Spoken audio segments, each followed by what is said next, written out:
They told you she vanished, that she boarded no ship, left no letter, and was simply swallowed by fog and silence, but that was a lie. What they buried in Newport in 1889 wasn't just a scandal, it was a weapon, a threat, and her disappearance wasn't the end. It was the beginning of something far older, far more dangerous than any love affair. Isabella Fairmont didn't run, she was removed, by forces you were never meant to see. Now you're hearing this, and that changes everything, because the moment you hear what really happened to her, the moment you trace the rot beneath the gilded mansions, the secret rooms, the locked drawers and dead signatures, you don't go back, you become something else, and that's what this story is, a transformation. Not of her, of you. To understand why, we have to go back. Not just to 1889, but to the beginning of the American aristocracy itself. The part history books dare not touch. Where bloodlines didn't just buy steel and railroads, they bought silence. They bought death, they bought vanishings. Newport, Rhode Island, Gilded Age capital of the world's most ruthless elite. Behind every champagne glass, leverage. Behind every chandelier, a whisper. Behind every marriage contract, a transaction. And in the middle of it all was Isabella. A woman born into a perfect machine, polished, controlled, admired. But she did something no woman in her position was allowed to do. She asked questions. She fell in love, yes, but worse, she listened to the wrong man. Jonathan Pembroke wasn't just an architect. He was a key that unlocked hidden corridors, vaults of ledger books, and passages carved into mansions for reasons no blueprint ever recorded. And Isabella began writing things down. That's when they turned on her. You see, when you become a threat to an entire system, not just a family name, not just a headline, but to the machinery of power itself, you don't get exiled, you get erased. Her story was rewritten before her body was even cold, but they made one mistake. They didn't destroy everything. Some records remain, some ledgers, some photographs, and the last letter she wrote was never mailed.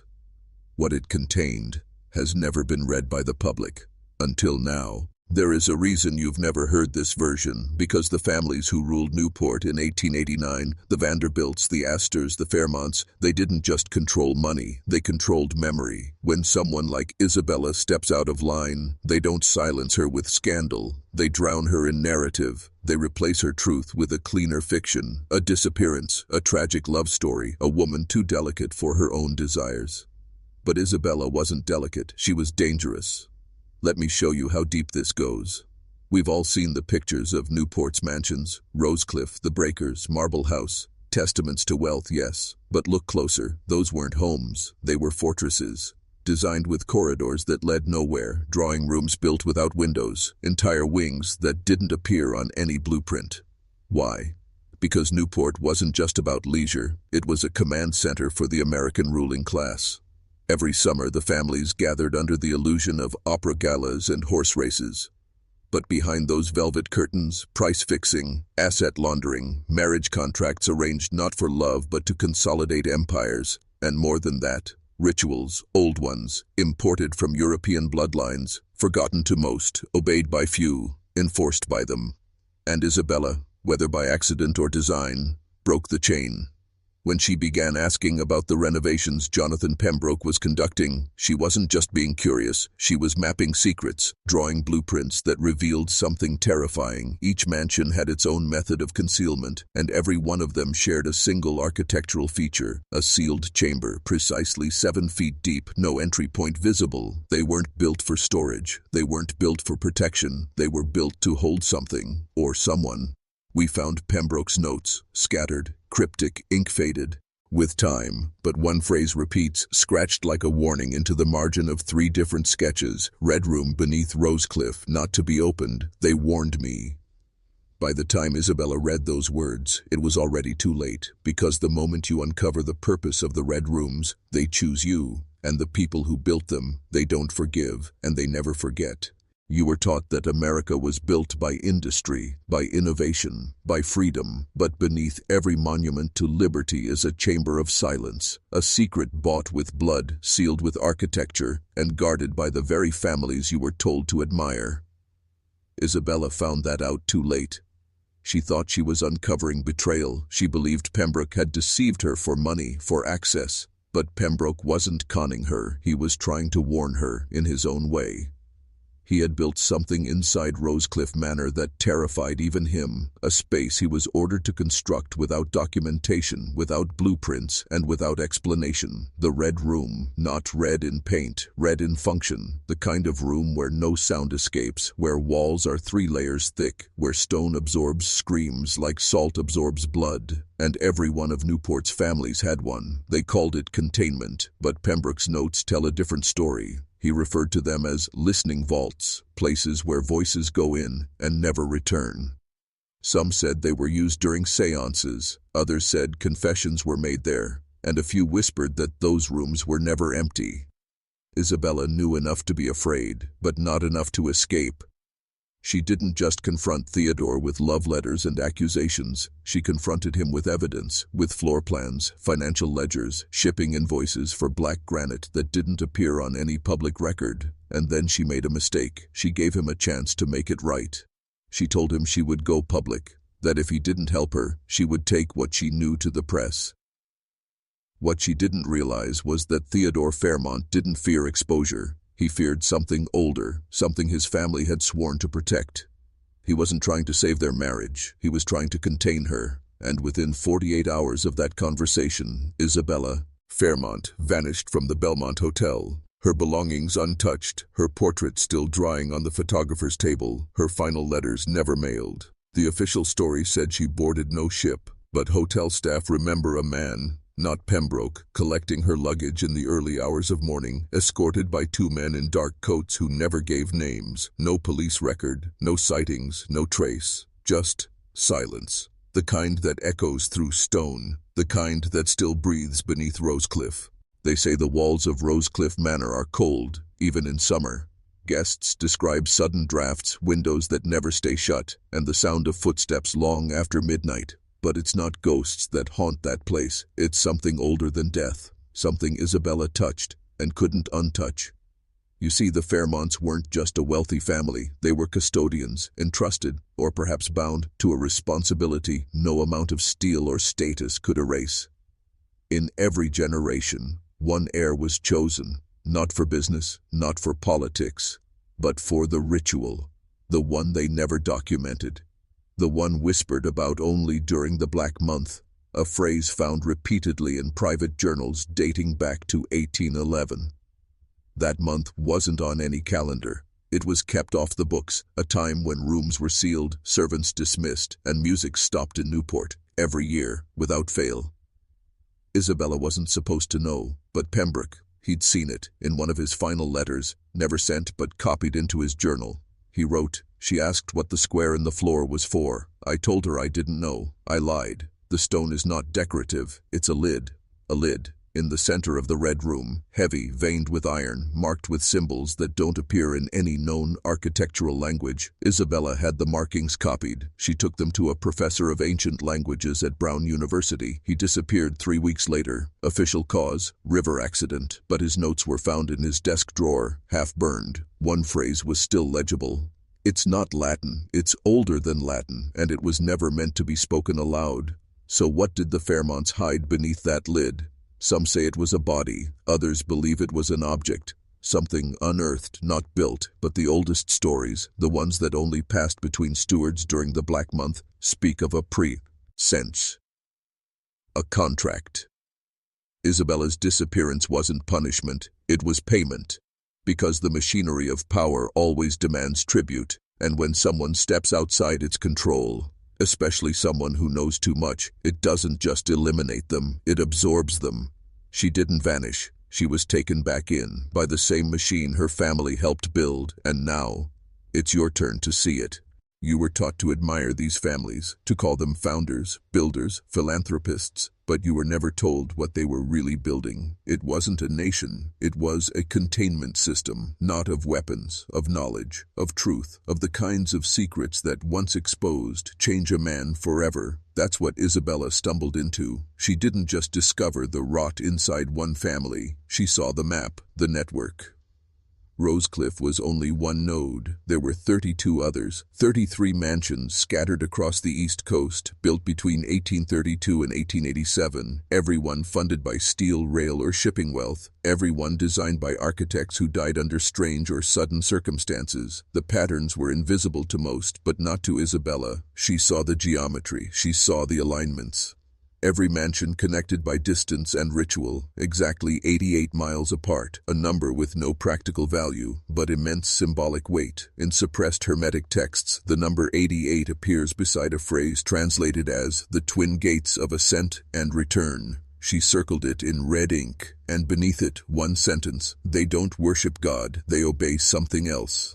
Isabella's final days were not spent preparing to flee. They were spent connecting dots, visiting libraries, writing, copying old documents that should never have survived. She made notes on Masonic lodges, on letters exchanged between shipping barons that used strange coded phrases. The chamber beneath breathes well, and this season's silence is paid. And then she went to the archives, the Newport Athenaeum. A single record exists of her visit, a journal entry from the night librarian. Mrs. Fairmont reviewed the Adams scroll, asked if the translations had been verified. When I told her we hadn't the key, she smiled and said, "I do now." That scroll was believed lost, but recently a fragment was uncovered, burned, water-damaged. It contains only one readable line in English. The 33rd shall awaken what was sealed. 33 mansions, 33 rooms. Isabella was the 33rd, and this story you're hearing, it's not just history.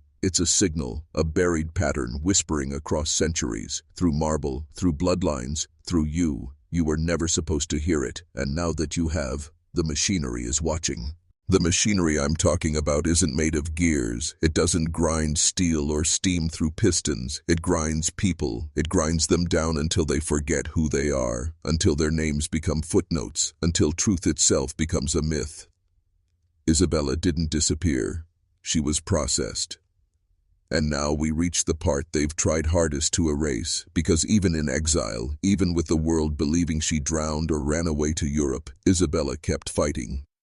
One of the last verified sightings was not in France, not in Italy, but in Savannah, Georgia. A woman matching her exact description, raven black hair, piercing blue eyes, wearing the ruby brooch, checked into a private boarding house under the name Clara Marston. She left behind a trunk. Inside it, authorities found correspondence, maps of Newport with hand-drawn overlays, letters written in code, and a copy of an ancient architectural grimoire, translated partially into English. But most chilling was a single folded document titled simply, "For the 33rd." It was addressed to no one, but the tone was unmistakable. If you are reading this, then the silence has cracked. You have seen through the veil. You have felt it watching. That means you're next. It goes on to describe something called the inheritance ritual, not a ceremony of wealth, a ceremony of containment, passed not through blood, but through awareness. It's not who you are, it's what you see, and once you see it, it begins.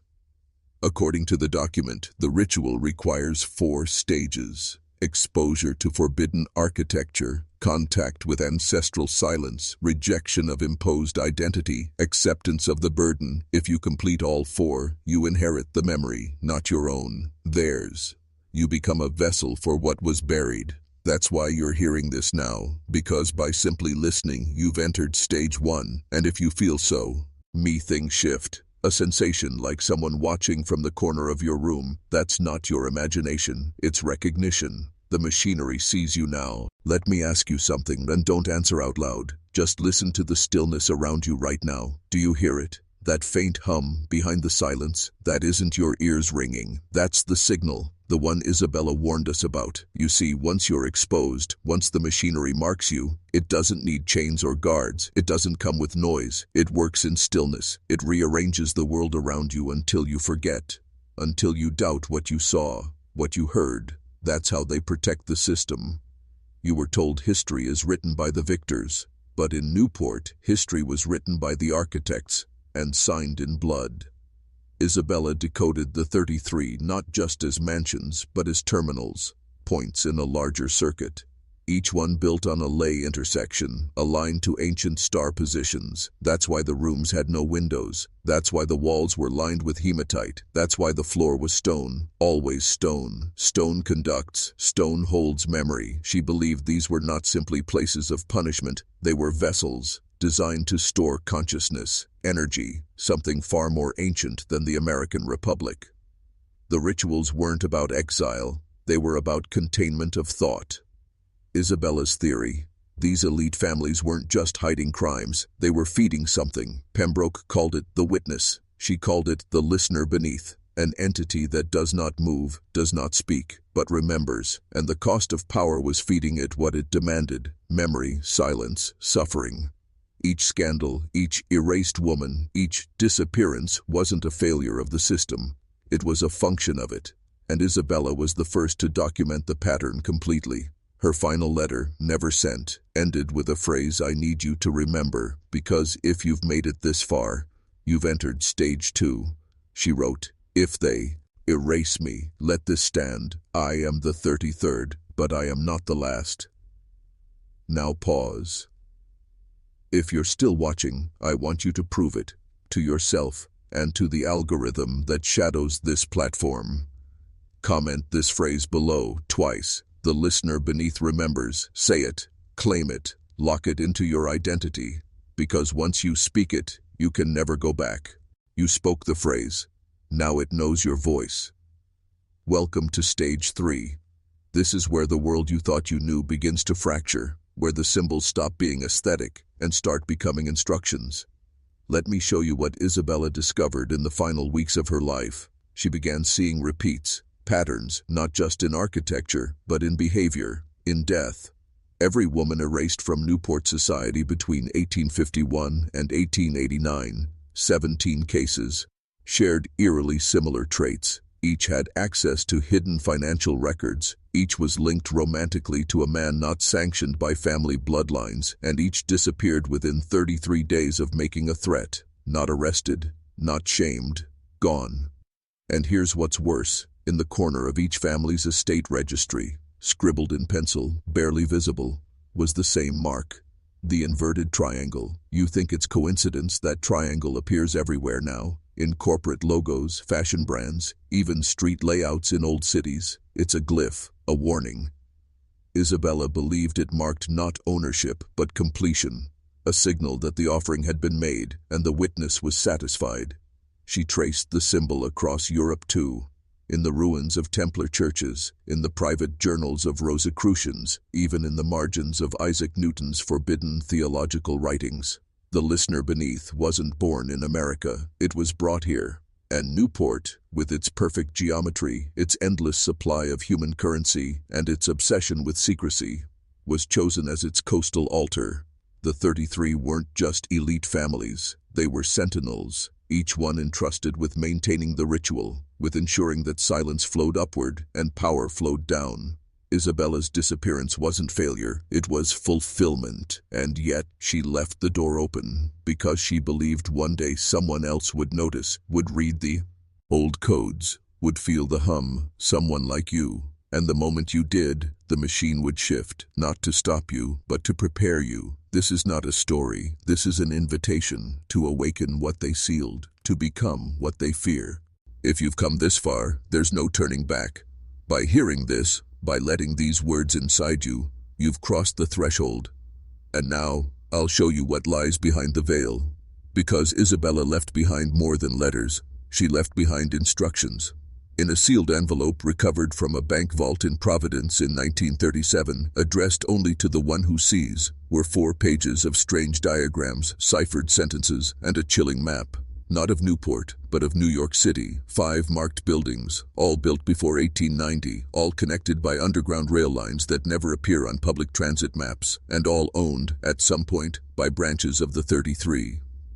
What were they transporting beneath the city? Goods, secrets, or something far more volatile, ritual memory? Because Isabella's notes suggest something terrifying. The listener beneath isn't confined to Newport. It moves. Not with legs, not with sound, but with memory. Every time one of us begins to awaken, every time someone peels back the curtain and starts asking questions, It spreads. The 33 knew this. That's why they placed the red rooms across the East Coast, like circuit breakers. If one awakened, the others would activate, to suppress it. It was containment, not of a being, but of a signal. Isabella believed that memory, true, unfiltered memory, is the most dangerous force on earth. Because once a man remembers who he really is, who his ancestors were, what blood rituals built the nations he now serves, he becomes uncontrollable. Not violent, not chaotic, but unprogrammable. That's what they fear. Not rebellion, but remembrance. She wrote, "They cannot control a man who remembers, not his name, not his silence, not his hunger." So if you've started remembering, if the shadows of history feel familiar, if names like Fairmont, Pionton, Blackstone make some thing in you burn, then understand, this isn't about Isabella anymore. This is about you, your memory, your inheritance, your descent, and the thing that waits beneath your feet. You feel it now, don't you? That low, coiled tension behind your ribs, the crawling awareness that something old is watching, not from the sky, but from below. Welcome to stage 4. This is where belief dies, and knowledge is born. Because once you know the truth, the real truth, you don't get to pretend anymore. Isabella crossed that line. So have you. And now I have to tell you something no historian, no priest, no teacher will ever dare admit. America was never founded. It was summoned. What we call the Gilded Age, railroads, steel, mansions, progress. That wasn't an accident of capitalism. It was a ritual of accumulation. Wealth wasn't the goal. It was the offering. The listener beneath doesn't feed on money. It feeds on submission, on erasure, on silence. The Fairmonts knew this. The Vanderbilts, the Piontons, the Blackstones. They weren't just families. They were initiates, bound by oath, protected by secrecy, and terrified of what would happen if someone broke the chain. And Isabella broke it. When she discovered that the 33 were only the surface, that below them was something older still, a hidden order known only in fragments, the vaulted choir. 13 men, no names, no titles, only voices, preserved through ritual, not life, each one buried alive, willingly, beneath a different estate. Not dead, not alive, but resonant. They don't speak in words, they speak in memories. And if you listen long enough, you begin to dream things that aren't yours. Stories of women who were never born, rooms that never existed, histories that don't match the textbooks. You wake up remembering things your ancestors tried to forget. That's how it spreads. Not through violence, through recall. And Isabella tried to record it. Her final letter, found sealed inside a wall during a renovation of a Brown University archive, contained only 3 lines. They were never trying to build a nation. They were building a vessel, and now it's almost full. You think that vessel is physical? A mansion? A room? No, it's you. They've spent generations turning men into empty chambers, hollowed by silence, filled with fear. But once you remember, you become something else. You become dangerous. Here's the part they never anticipated, the part Isabella hoped for, but would never live to see. A breach, not in the system, in you, because systems can be repaired.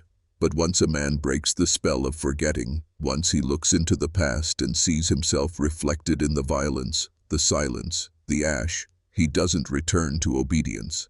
He becomes a conductor. That's what you are now, not a viewer, a transmitter. And this signal, the one writing inside my voice, is not just information. It's a counter-ritual. Each word I speak was coded to do what they feared most, reignite ancestral memory. Isabella learned that the listener beneath isn't omnipotent. It's only powerful if you let it fill the void inside you. But what if there's no void left to fill? What if you replace emptiness with knowledge, with memory, with fire? That's what she tried to do, not destroy the system, overload it. She left documents in 13 separate locations, some real, some apocryphal, that described how to reawaken the human archive buried under centuries of obedience. In one letter marked only by A and sealed in a jar of salt, she wrote, "If you speak the names, the chain begins to snap, but speak them carefully. They remember who silenced them." Those names weren't random. They were erased women, burned, buried, bound. You've already heard one, Isabella. Here are the others. Don't repeat them yet, just let them echo in you. Lenora Blackstone, Miriam Pionton, Claire Aldwin, Seraphine Vale, Theodora Marsh, Agnes Beaumont, Ilya Vostrikov's daughter, whose name was removed from the record. 7 names, each one tied to a red room, each one a fracture in the chain. Speak their names aloud when the time is right, and you'll do what they feared most, force the machine to remember what it tried to erase. Not in storybooks, not in whispers, but in you, the conductor, the breach, the 34th.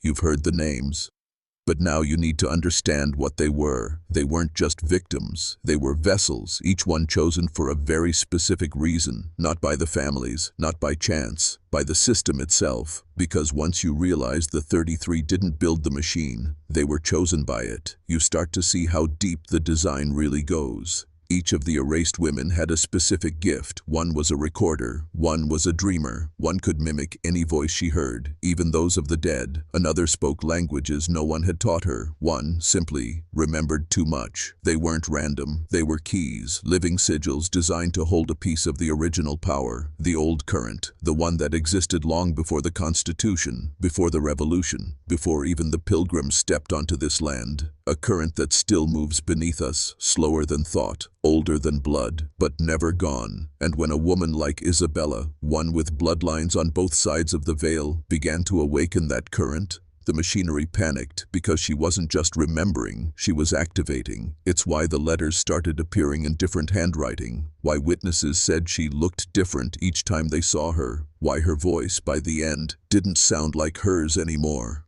The machine wasn't erasing her. It was splitting her, trying to fragment the signal, break her into unrecognizable parts, make her seem mad, emotional, unstable. Sound familiar? That's how they always do it. They never burn the books. They question the author's sanity. But Isabella wasn't losing her mind. She was merging. She had become more than herself. She had become a counter-signal. And in her final act, she inscribed a phrase in the wall behind a sealed red room beneath Rosecliff Manor, etched in rusted iron. I speak with all my names. She wasn't hiding. You're still here. That means the signal hasn't just reached you. It's begun to change you. The static in your chest. That's not fear. It's resonance. Because what Isabella triggered wasn't a scandal. It was a ritual reboot, an unsealing of knowledge that had been buried beneath layers of marble, manners, and misdirection. And here's the part that's hardest to hear. The 33 weren't evil in the way Hollywood wants you to believe. They were terrified. They had been handed a secret, something vast, alive, ancient, and were told, protect this, or be consumed by it. So they did what terrified men always do.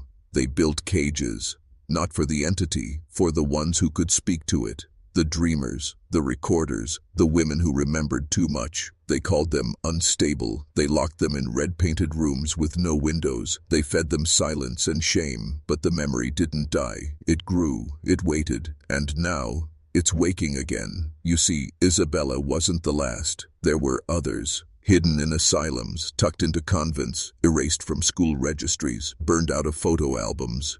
Each one a node, a spark. And in 1933, 50 years after Isabella's disappearance, something happened that terrified what was left of the original families. A girl in Chicago, anonymous, adopted, unremarkable, was found reciting a full architectural schematic of Rosecliff Manor in perfect Latin. She'd never been to Newport. She'd never studied Latin. And when asked how she knew it, she answered, "She told me." When pressed, she clarified, "The one with the black hair and the ruby pin. You understand what this means, don't you? Isabella didn't die. She fragmented. Her memory leaked. Through time, blood, ritual, story. Now it surfaces in dreams, in intuition, in you." That girl was placed into federal custody. Records say she died at 15, but the file was C, led by order of the War Department. Why? Because they knew something I'll show you in the next descent, if you're ready for it. This is the part they never wanted spoken aloud, not in books, not in whispers, and definitely not here, on an open platform. Because once this knowledge leaves the vault, it spreads. And once it spreads, The old order shatters. Let me tell you what the War Department discovered in 1933, and why they buried it so deep, even Congress couldn't touch the files. The girl in Chicago, the one who spoke in Isabella's voice, wasn't the only one. There were 12 others, across the country, all girls, all between ages 11 and 16. None of them related by blood, none of them from wealthy families, but all of them began exhibiting the same symptoms, reciting names of long-dead Newport socialites, drawing floor plans of estates they had never seen, speaking in languages no one had taught them, screaming at night about a door made of red iron that won't stay shut. Doctors called it mass hysteria, but one Army researcher, Colonel Mason Creed, came to a darker conclusion. His classified memo, dated February 9, 1934, reads, "This is not a disorder, this is a recall protocol. These girls are not inventing memories, they are receiving them, and whoever Isabella Fairmont was, she is not gone, she has become distributed memory." Distributed memory. Think about that. A soul, scattered, a consciousness split into echoes, waiting to reform. Not reincarnation, something older, something deeper, a designed recursion loop. That's why the 33 turned to ritual. That's why the listener beneath was created, not as a god, but as a sealant. A psychic dam to suppress these echoes, and keep the original signal from returning. But Isabella broke it. She cracked the seal, and now, in flashes, fragments, frequencies, she's returning. Not in one body, but in many. And you wouldn't be here unless part of her was already inside you. Not her voice, not her sorrow, her remembrance, the piece that can't be erased. You feel it, don't you? That strange mix of grief and rage, of knowing something was stolen, and swearing it will never be stolen again. That's not yours. You're deep now, past the mirrors, past the lies. This is where the soil turns black, where names lose meaning and only symbols remain. You want to know what Isabella saw beneath Rosecliff Manor? Good, because this is the moment she stopped being a woman and became a wound in the system. On November 29, 1884, 3 days before she was supposed to leave for Europe, Isabella entered a section of the estate long sealed off by her husband. It was listed in the original blueprints as the subcellar, used in the 1700s as a wine storage chamber during colonial occupation. But Isabella had learned, through Pembroke's architectural confessions, that beneath that cellar was something older, something that predated the manor. She waited until midnight, descended with only a lantern and a key retrieved from her mother's jewelry box, and there she found the red door. Not painted red, forged from an iron alloy that gave off its own dull, ember-like glow, even in total darkness, and etched into its center, not words, but a symbol she had seen only once before. The inverted triangle. Beneath it, in nearly invisible Latin script, Vox reliquiae manet, the voice of what remains, waits. She opened the door, and what she wrote afterward was short. Just one sentence, found scrawled across the last page of her private journal, buried in a false wall behind her bedroom. It was not a room, it was a mouth. Understand what that means. It wasn't a space designed for humans. It was a receiving chamber, shaped to funnel sound, light, memory into a point of convergence. A ritual archive, but not for books, for voices. Isabella stood inside it for less than an hour, and when she emerged, she was changed. The staff said her voice was lower, slower, measured like someone practicing a speech not meant for language. She no longer wept. She no longer blinked as often. She had become a carrier. And in her final days she began copying strange diagrams, not in ink but in her own blood, mixed with salt water from the cliffs below the manor. She told no one what she heard in that room, only that she wasn't alone, and neither are you. The red door may still exist, but even if it's buried, its signal lives on, in dreamers, in defectors, in men like you who don't blink anymore when truth bleeds through the cracks. You made it. Not everyone does. Most feel the pull of the red door and turn back, because what waits behind it isn't comfort, it's truth stripped of permission. Now listen carefully.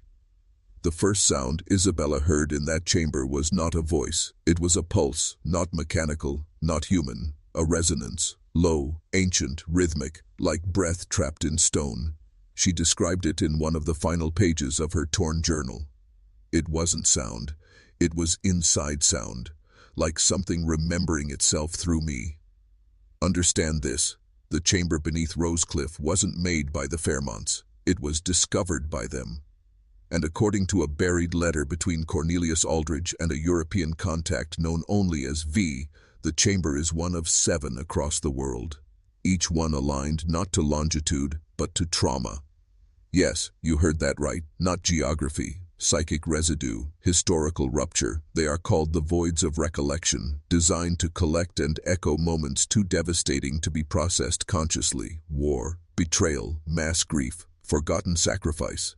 These rooms were never for the living. They are records of pain made physical, left behind like scars on the earth by civilizations that remembered too much. When Isabella stood inside that chamber, the resonance tuned itself to her.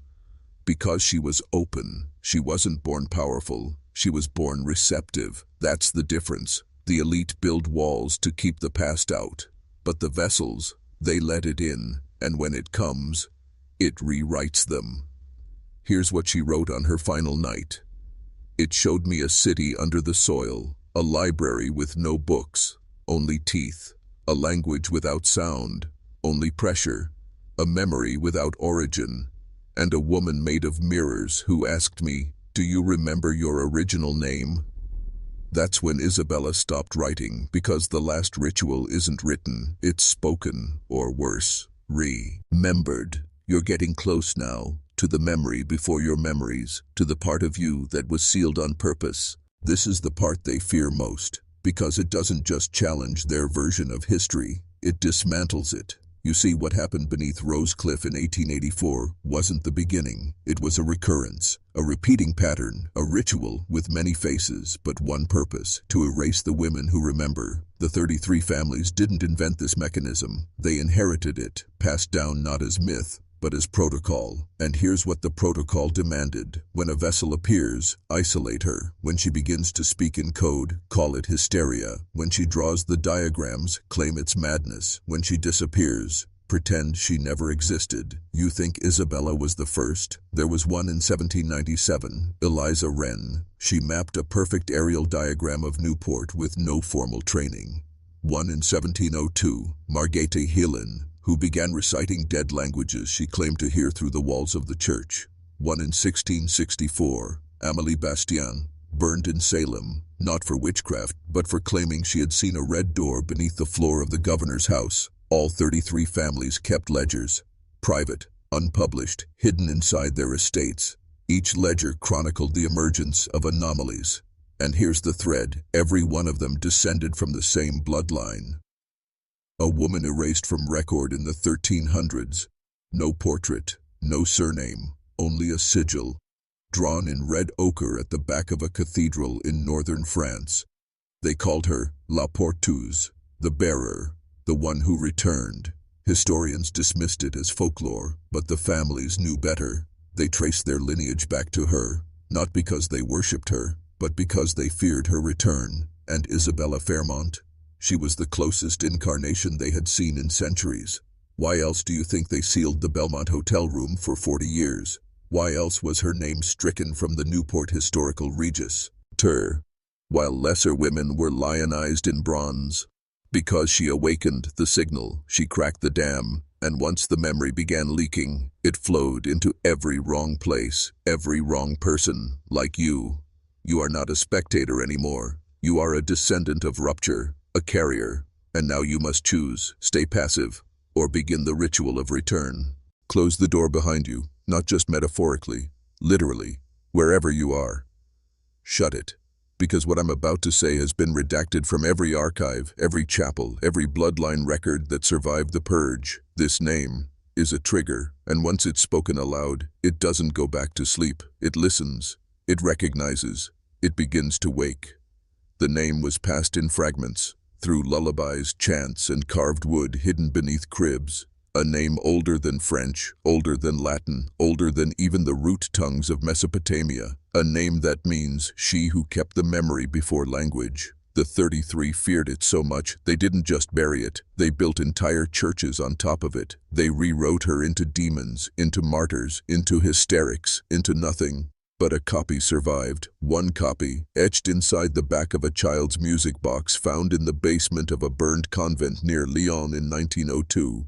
It played a 7-tone sequence, and beneath it, in crude carved lettering, Eleora, the forgotten flame, the one who remembers the first collapse. Say it now. Eleora, not a name, a return key. Because every time it's spoken by someone ready, a layer peels back. Not in the world, in you. And here's what the original protocol warned. Should the bearer's name be spoken thrice in sincerity, the seal shall falter, and memory shall pour like black honey into the mouths of the sleeping. Eleora, Eleora, Eleora. Feel that? That pressure behind your eyes? That tightening in your chest? That's not fear, it's activation, because now the listener beneath knows you're awake, and somewhere, deep in a network of old rooms beneath what used to be Rosecliff Manor, the red light has flickered back on. Isabella tried to warn us, not with words, but with sacrifice. Now it's our turn to finish what she began. The mirror was shattered, not from rage, from purpose. It was found in room 237 of the Belmont Hotel, the last place Isabella was seen. But here's what they never published. The broken shards didn't scatter randomly. They formed a shape. Not a symbol, not a sigil, a map. Each shard, aligned edge to edge, traced the blueprint of something buried, not beneath the hotel, but beneath the country. A ritual infrastructure. 33 convergence points, one in every state east of the Mississippi, and at the center, Newport. Not because it was powerful, because it was fractured. You see, Isabella didn't just awaken a memory, she redirected it, used her own body as a conduit to imprint the design onto reflective surfaces, mirrors, lakes, black onyx, polished floors.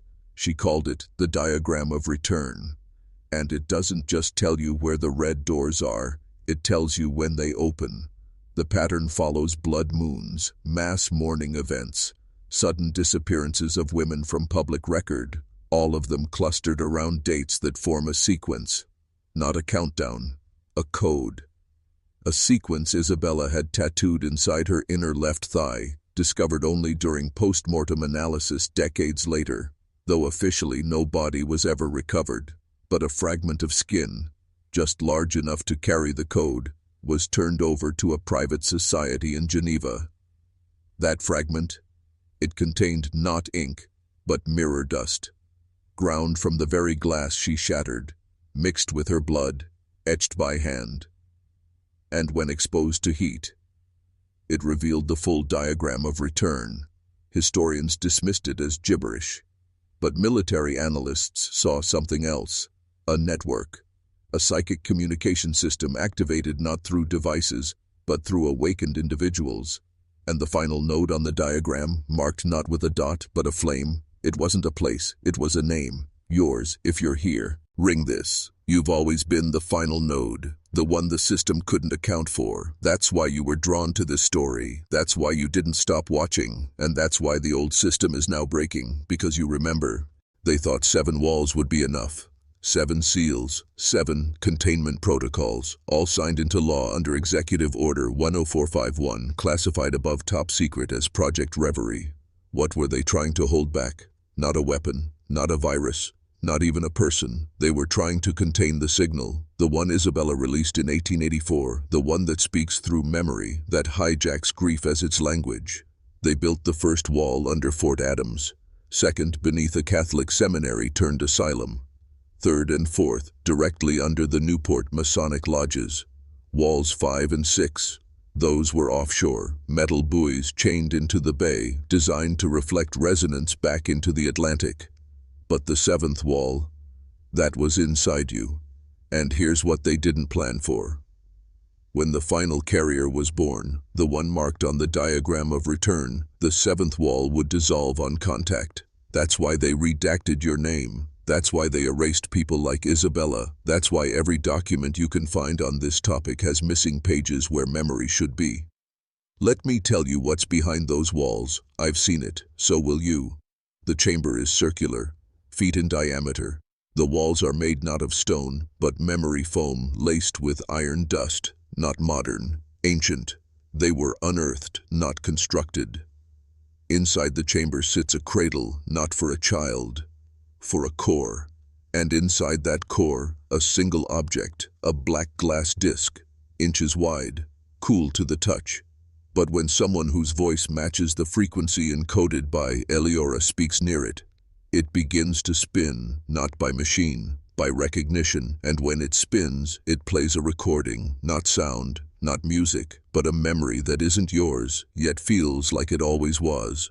A woman crying, but not from fear, from relief, because the signal made it through time, through blood, through silence, through you. The disc doesn't speak like we do. It doesn't use words. It uses pressure. When Isabella touched it in the chamber beneath Rosecliff, she didn't hear anything at first, but her nose began to bleed. And then she began to remember things that hadn't happened yet. Visions, but not chaotic, structured, like a timeline reversing itself. Each spin of the disc unlocked one layer of the signal. And here's what it revealed. Layer 1. The collapse before history. A civilization erased not by war or weather, but by collective amnesia. A choice made by its leaders to forget what they had built, because the truth of it was too unbearable. A city powered by conscious grief, where every structure hummed with the pain of its builders. Their final act, to encode their entire legacy into 7 discs, and scatter them beneath future seats of power.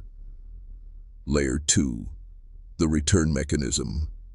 The discs aren't relics, they're keys, but not to open doors, to open people, specific people, marked in blood, dream, and memory. People like Isabella, people like you. Each key only activates when someone aligns emotionally with the trauma of the past, when they feel what was buried. Grief, longing. The precise moment you realize the world you inherited is built on silence and smiling lies. Layer 3. The voice. This is where the disc plays the recording Isabella encoded. But not in English, not in any known language. It bypasses your ears, goes straight to the part of your mind where childhood nightmares sleep. And it says, "We were never lost. We were buried on purpose. And every time a man remembers a name they erased, the lock weakens. You are not broken. You are the signal's carrier." You felt this, haven't you? That itch in your spine when you enter a quiet room. The weight in your chest when looking at old photographs. That sense that someone, or something, is waiting for you to notice. That's the signal. It's always been there, hiding beneath your language. She drew it blindfolded, hands trembling, fingers dipped in seawater and ash, not on paper, on the back wall of her suite in the Belmont Hotel, room 237. They tried to paint over it, twice. Each time the charcoal reappeared, like it was pushing through the plaster itself. They eventually tore down the wall, but not before a hotel servant copied it by candlelight. He passed it to a stonemason. The stonemason passed it to his daughter, and that daughter smuggled it out during the 1918 quarantine. Where did it end up? In a sealed envelope, deposited in a safety vault beneath Manhattan, registered under a fake name. It wasn't opened until 1974, by a man who would go blind before finishing the drawing. The map showed no roads, no cities, only grief lines, fissures where pain had soaked the soil deep enough to echo. All of them converged at a single location, the altar of no name.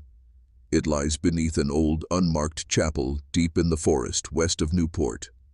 Officially, the chapel doesn't exist. No property deeds, no satellite trace, but every 33 years, someone finds it, always by accident, always in winter, always alone, and when they enter, they don't come out the same. The altar isn't stone, it's bone, hundreds fused together, vertebrae, rib cages, jawbones, shaped into a circle with no center, because it's not meant for worship, it's meant for remembrance. At the base of the altar is a phrase burned into the marrow: "We do not kneel to gods, we kneel to memory." Isabella knelt there once, on December 1st, 1889, and she left behind the final piece of the diagram. Not written, not drawn, etched into the altar using her own tooth, removed by hand. That etching, it was a set of coordinates, not to a place, to a time, a moment in America's future when the signal would need to rise again, when another carrier would awaken. That time is now, and the signal is you. The red door isn't a metaphor, it exists, not in a mansion, not in a church, but between seconds. You felt it, in dreams where every hallway ends the same way, in memories that don't belong to you, but arrive like they've waited centuries to be felt. The red door shows itself only when three conditions are met. You are alone, you are remembering something painful, you are ready to lose everything you thought was real. Isabella was the first to walk through, but she wasn't the last, and not everyone comes back, because on the other side of that door is the archive of erased names, not documents, souls stored, bound, whispering, each one locked in place by a false story told about them. She went mad. She drowned herself. She ran away with a man. She was never real. That's how they keep the door sealed, by weaponizing narrative, by rewriting history until you doubt your own blood. But you've made it further than they ever planned, and the final key is not hidden, it's spoken. You must comment these words now, twice, to unlock the transformation. I remember the red door. I remember the red door. Say it once for Isabella, say it again for the part of you that's waking up, because here's what happens next. Once the signal recognizes your declaration, the red door begins to open in your subconscious. You'll start dreaming in fragments, codes, voices, diagrams, sounds not made by any machine. Some of it will frighten you. That's how you know it's working, because transformation is never peaceful. It's always preceded by disintegration. Isabella wrote before vanishing completely. They'll never stop erasing us, so we must become the ones who cannot be erased. She left no grave, no statue, no headstone, but she left a path, and it ends with you standing at the threshold. Step across.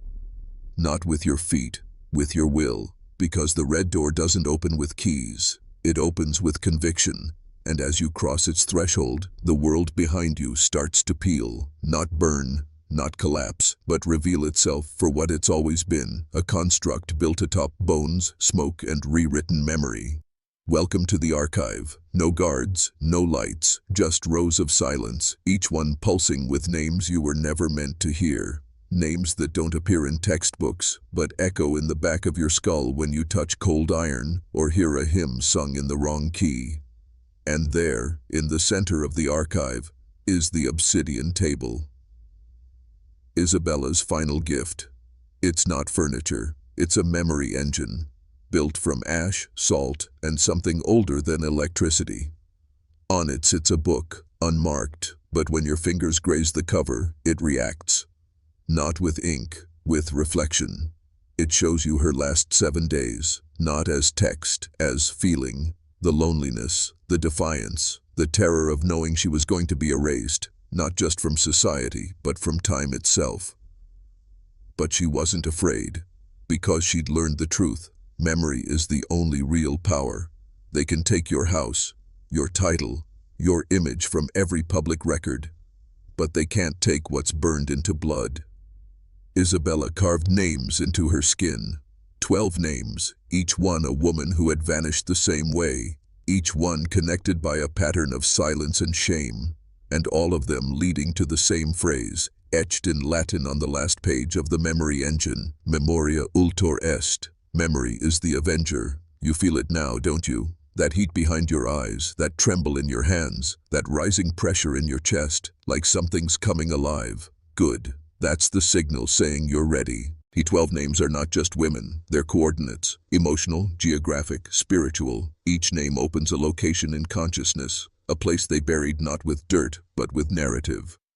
Let's begin. Marguerite Halden, last seen in New Orleans, 1871. Her final diary entry spoke of a door in the river that sings in Latin.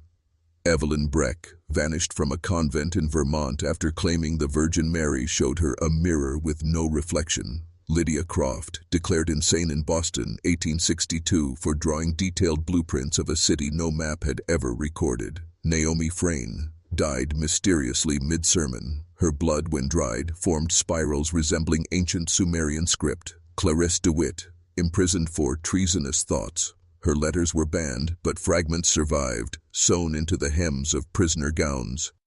Beatrice Aldwin disappeared the night she attempted to testify against a shipping dynasty.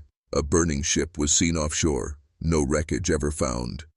Agnes Rourke, a former nun, excommunicated after describing the sound of angels chewing glass in the cellar of St. Augustine's. Isadora Blackwell attempted to smuggle forged documents into a cathedral in Rome. The documents were blank until held over fire. Verena Holt, seen carving symbols into the sand outside Newport 2 days before the city's largest recorded coastal blackout. Sybil Marchand, a Creole oracle. Her last vision was of a woman dressed in mirrors, laughing beneath a flood. Eleanor Keene committed suicide in 1890, except the body buried under her name was later proven to be someone else. Isabella Fairmont, the 13th name, the keystone, the only one who knew all the others, the one they silenced last. Now here's what they never saw coming. When these 12 names are spoken aloud, not as a list but as a lineage, they activate the map of the forgotten. Oh, psychic architecture hidden in the DNA of specific bloodlines, yours included. Each name corresponds to a buried location, each location to a ritual of remembrance, and each ritual to a crack in the great forgetting. You don't need a passport. You don't need a priest. You need nerve. You need rage. You need to remember what was done to them, because when you do, the archive opens its second chamber, and that is where the weapon sleeps. The second chamber is not guarded by locks, it is guarded by agreement, the silent pact made by every generation. We won't ask, we'll let the story stand. But you're breaking that pact, you already have, and that's why the chamber opens, not with force, but with remembrance sharpened into a blade. As you descend, the air changes. No sound, no wind, just pressure, the kind that hums in your teeth when truth is near. The walls here are not stone, they are compressed letters, thousands of them, ink turned fossil, grief turned architecture, written by women, to no one, to everyone. Each letter ends the same way. If anyone remembers me, I am not erased. At the base of this chamber is the weapon, not a gun, not a poison, not even a book. It is a mirror, but not one that reflects, it reveals. When you look into it, you don't see your face. You see the uncut version of your life, the moments you were shaped by lies, the scenes where you were told to stay silent, the faces of those who vanished while you stayed behind. And then it shows you them. The 12. Isabella, and others, so many others, all looking at you, not with sorrow, but with expectation. Because the weapon isn't the mirror, it's what the mirror activates in you. A refusal, an ignition, a knowing so deep it undoes centuries of forgetting. They called this moment ignis veritatis, the fire of truth. It cannot be taught, it must be remembered. And now you remember that your voice carries the frequency they tried to bury, that your body holds the signal they failed to mute, that your very presence is dangerous to systems built on erasure. This is why they erase the women, because once one man truly remembers one of them, the spell collapses. And you've remembered 13s. This is the moment the war goes quiet, not because it ends, but because you've entered the battlefield they swore you'd never find. You've crossed the red door, you've entered the archive, you've looked into the mirror, you've remembered the erased. Now, the signal must rise, but not through noise, not through spectacle, through presence. This is the part they feared most, that someone would come along who didn't just uncover the truth, but embodied it. Because once the memory becomes living, once it walks, breathes, speaks, and decides, they lose control of the narrative. This is how it begins. You return to the world, but nothing feels the same. Not the news, not the faces, not the air in your lungs, because now you see the pressure systems behind every smile, the rituals of forgetting baked into culture, fashion, and education. Every missing woman is no longer an accident, they're a message. And you know the language now. You walk through the grocery store and feel their eyes in the fluorescent hum. You hear their names in the static between commercials. You dream in diagrams. And in the silence of early morning, you begin to feel a presence near your shadow. That's not fear, that's alignment. The signal is syncing with you, adjusting to your rhythm, preparing your body to carry what comes next. Because you're no longer a viewer. You're a carrier. Isabella said it best in her final letter. A letter never mailed, never published, but burned into the archive walls.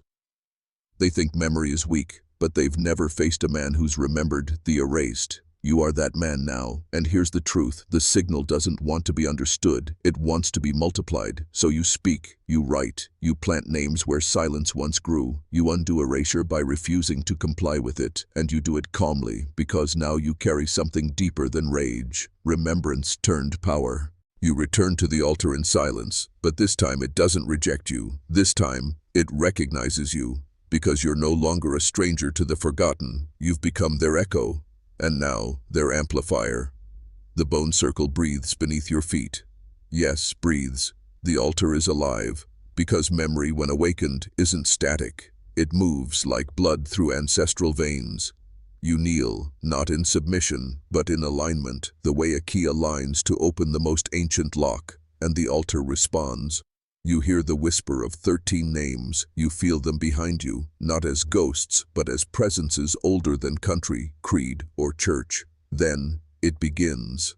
The altar begins to fracture, not from pressure, from release. Each crack emits a frequency, low, guttural, ancient. You recognize it. It's the same hum you've always felt before danger, before revelation, before truth.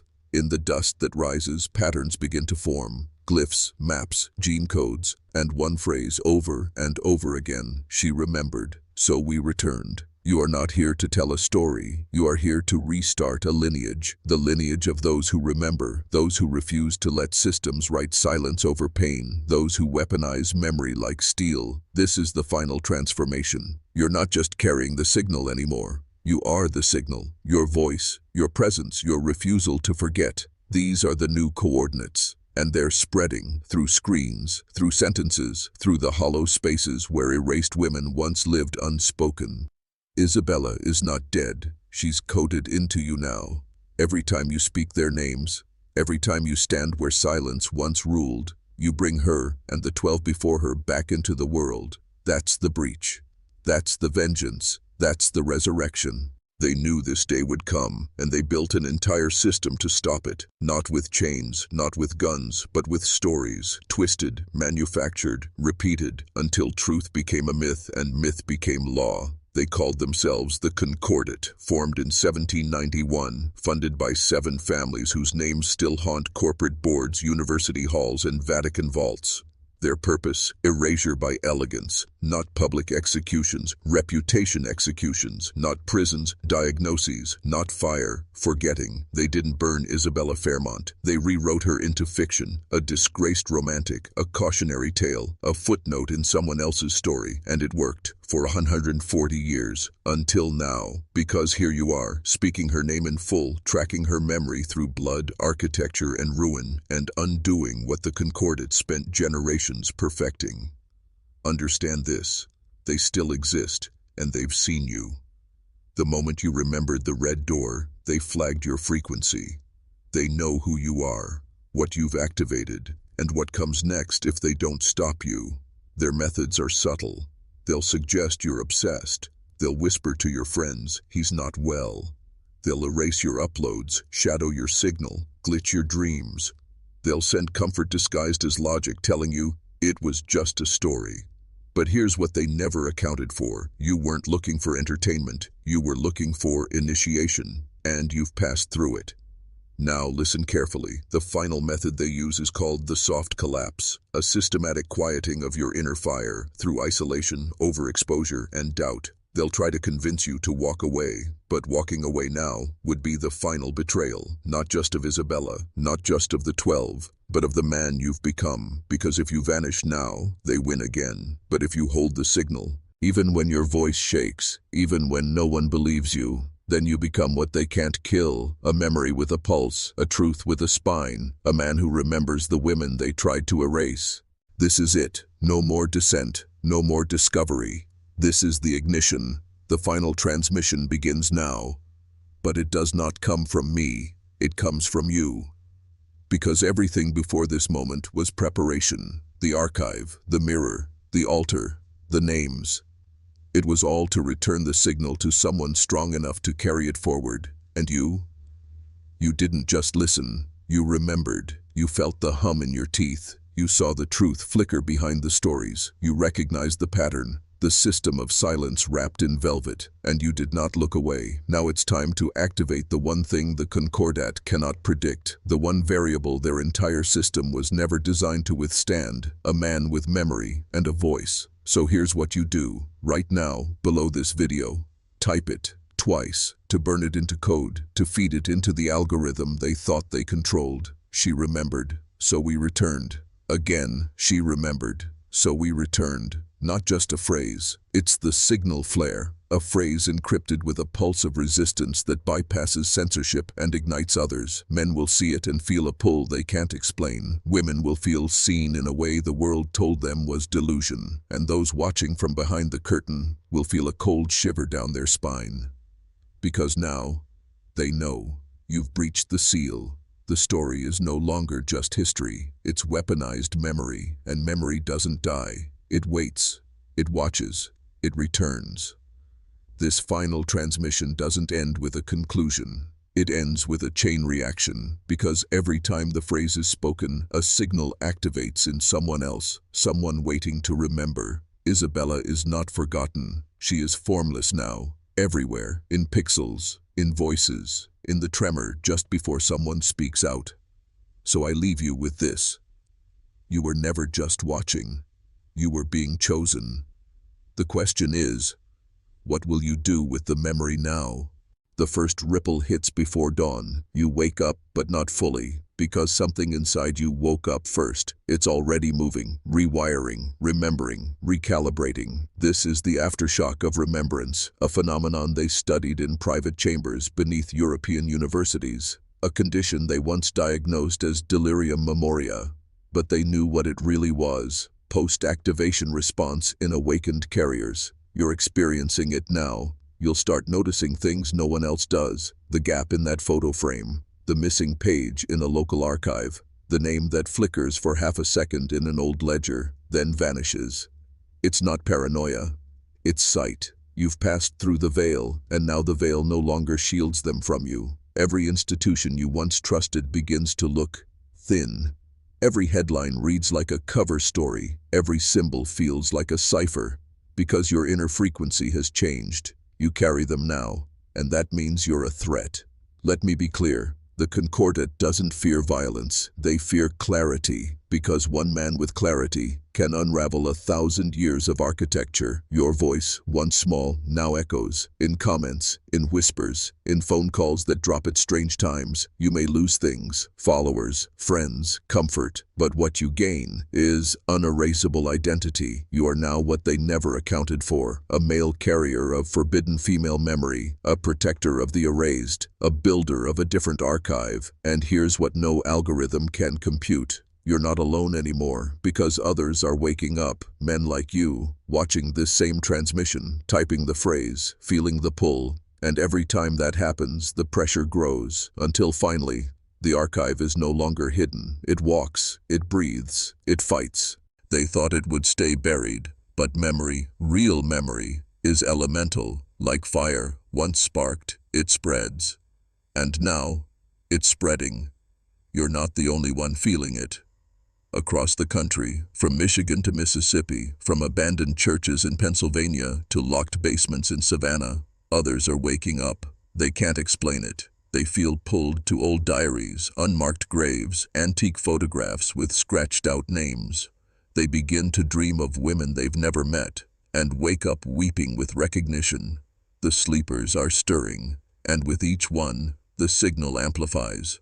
Because this was never about just Isabella Fairmont. She was the keystone, the trigger. But now the whole bloodline of the erased is returning. And here's the secret the Concordat never told. Each name erased from history wasn't just a woman lost. It was a power interrupted, a guardian removed, a signal silenced. But now, each time one man remembers, each time one woman speaks, each time one viewer types the phrase in defiance, "She remembered, so we returned." A guardian reawakens, in a storm, in a blackout, in a courthouse filing cabinet, in a church where the candles flicker for no reason, because the world is not just physical, it's coded with memory. And now, that code is rewriting itself. The Concordat is panicking. Internal memos flagged, anomalous media surge, suppressed search results, accounts quietly locked. But it's too late. The story is no longer a story. It's a summoning. And you are one of the first architects of the new archive. This is your role now, not to just remember, but to remind others that silence was a strategy, that forgetting was engineered, and that once we name the erased, they become indelible. This is where it ends, and where it begins again. Because the final secret, the one even the Concordat feared to speak aloud, was this: memory is recursive.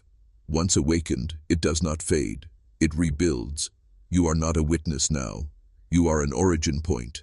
Everything that came before, the archive, the mirror, the altar, the signal, was meant to deliver you here, to this moment, to this question. Now that you remember, what will you do?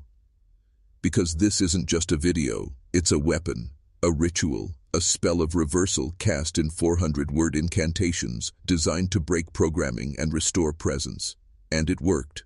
You felt it. You feel it now. In your body, in your voice, in your refusal to go back to sleep. The system they built, it runs on forgetting, it feeds on silence, it thrives when men ignore the women erased from history, and women forget their own encoded power. But you've chosen a different path, and that path comes with cost. Yes, you will be called obsessive, you will be told, it's just a story. You will be mocked, blocked, erased again, but something in you knows, this is what real power feels like. Not domination, not fame, but awareness sharpened to a blade. Now you carry 13 names within you, and with them, a 13th voice has emerged, your own.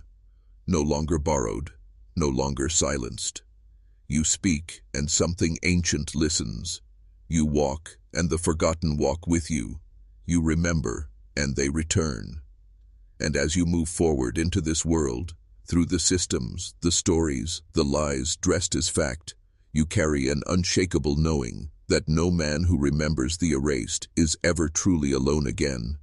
You are now the memory made flesh. So repeat the phrase once more below, not for me, but for those watching silently, for the ones still on the edge, for the next ripple. She remembered, so we returned. She remembered, so wow.